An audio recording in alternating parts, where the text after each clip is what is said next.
Hello, once again, welcome to my YouTube channel. This is 5 Minute Literature.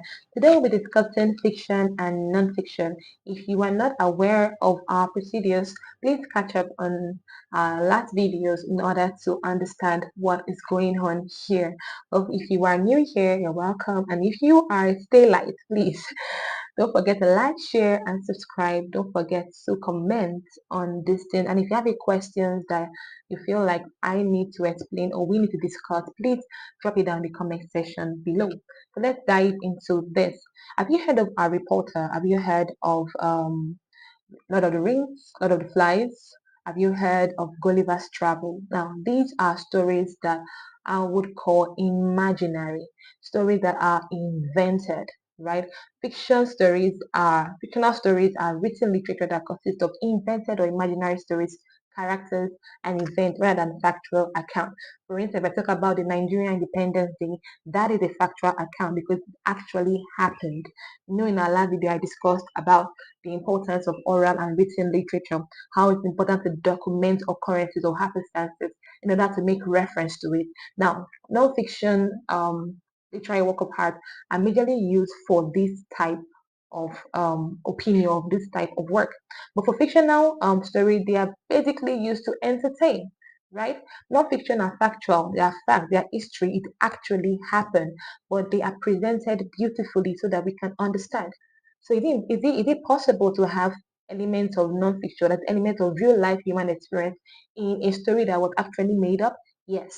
And we call that faction. Factions are stories that combine the elements of non-fiction and fictional stories together in order to create a form of understanding, right? And we have several stories like that. But let's look at the difference between fiction and non-fiction.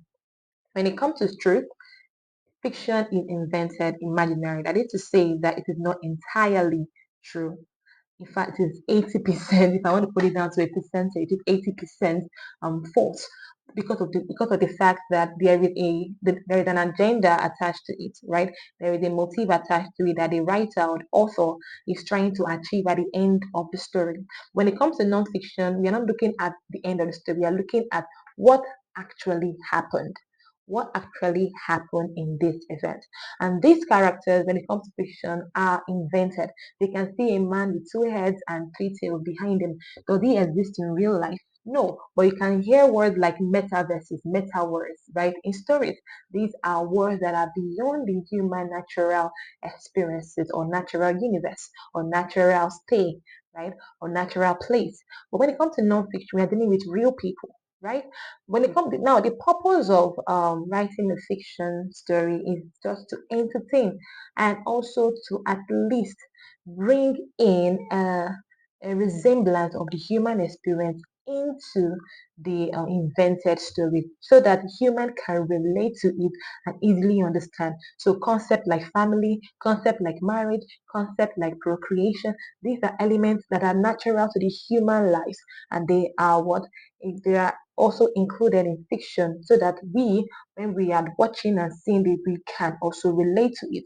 It's an imaginary event, right? But for non-fiction, these are actual events that happened. All right. In our next video, we'll look at the genres of literature so we can break this down one after the other. Don't forget to like, don't forget to share, and don't forget to subscribe. Thank you so much for watching.